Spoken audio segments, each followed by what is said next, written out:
And how much did things change once President Biden came in with his very different language on immigration and on border control to the former President Trump? Well, it was a big change. And as I mentioned, I came in 1995. I worked for 5 U.S. presidential administrations: Clinton, Bush, Obama, Trump, and then Biden.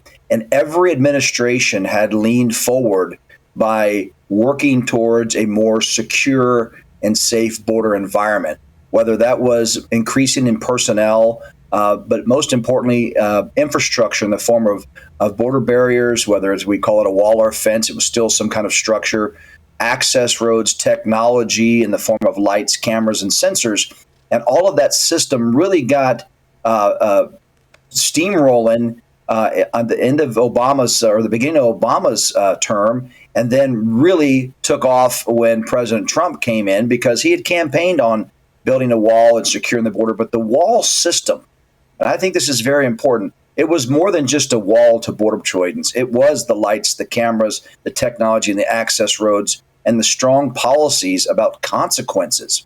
And unfortunately, President Biden campaigned on the rhetoric and the vitriol and the divisiveness that a secure border has happened in American politics. And so in his first few hours and first days as president, he halted so much of the things that President Trump had implemented, which I want everybody to understand. These were requirements by the U.S. Border Patrol, by the U.S. Border Patrol agents. These weren't political requirements by elected officials or bureaucrats. This is what people, the men and women that I led, said, Chief, this is what we need in our area.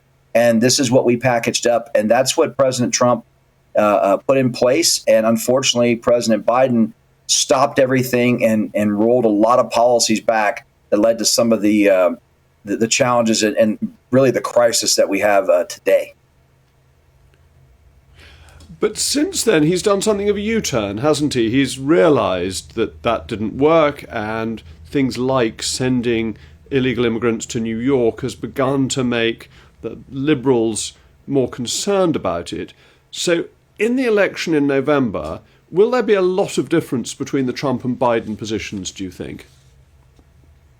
Well, I can tell you talk is cheap. We've heard him talk about that, this is President Biden talked about on day one, he put something forward.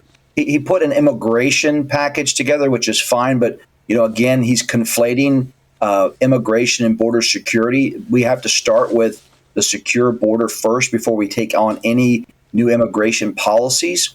And what you're seeing now, this U-turn is really a political U-turn because his polling numbers have been so low in so many categories, but really the numbers and the polls actually, saying that, hey, the border is a problem has hit an all-time high under this administration. So, it's we're 8 or 9 months out from Election Day, and so this is important to him to try to make at least a forward-facing attempt.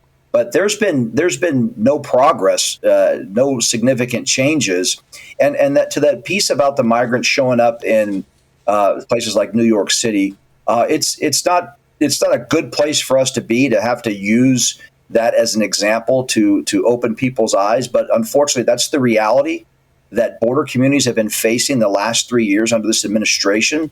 And if you're going to claim that you're a sanctuary city and you welcome all these migrants, then if that's what it took to wake up some people and wake up this administration's supporters, then I think it will be worth it in the long game, because we need to secure our border and we need to come up with some better, more efficient pathways for lawful migration.